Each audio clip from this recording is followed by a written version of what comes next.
Hello students, in this video we are going to learn the concept of damped oscillations. Yes, damped oscillations. Practically all the oscillations in the atmosphere are the damped oscillations because apart from the restoring force there is some extra force known as damping force acting on them. For that we need to understand that if I have say a container which is filled with some viscous liquid and an object is placed inside it attached to a spring connected to a rigid support.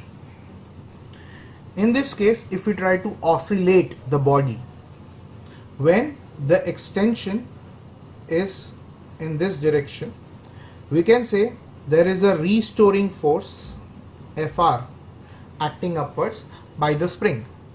But along with the restoring force, because of the presence of the liquid in the surrounding which will oppose the motion of the body, there will be a damping force in the opposite direction of the displacement, which means the net force acting on the body is the restoring force plus the damping force.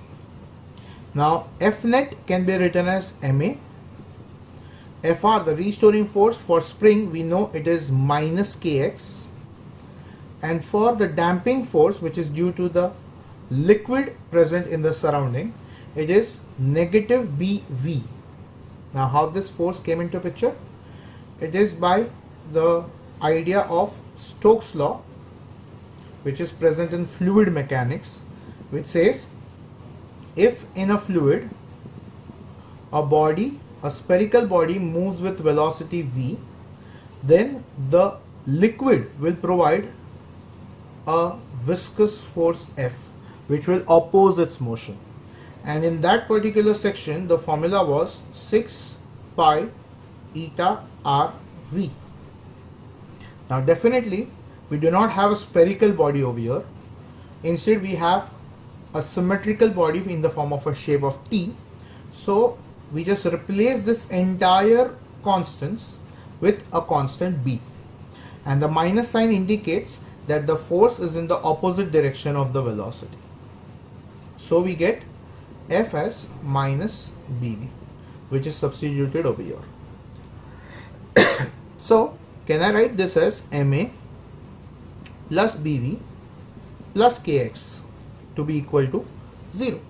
Now we know the acceleration can be written as the second order derivative of displacement, which is d2x by dt square. Velocity can be written as the first order derivative of displacement, which is dx by dt, and x is the displacement itself. This is called the differential equation of damped oscillations. So this is something which is very useful.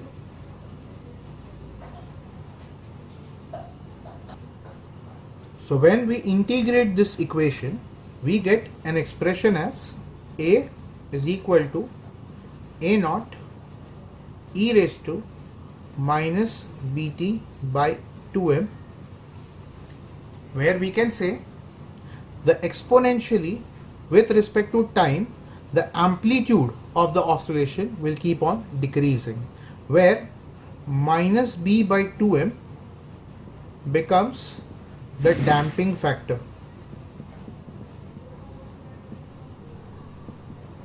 which affects the amplitude as well as its angular velocity. So this is the concept of damped oscillation, where I can say this formula of the amplitude for which the exponential decrease is the equation, as well as the differential equation of damped oscillation is quite important. I hope you understood the part. Thank you very much.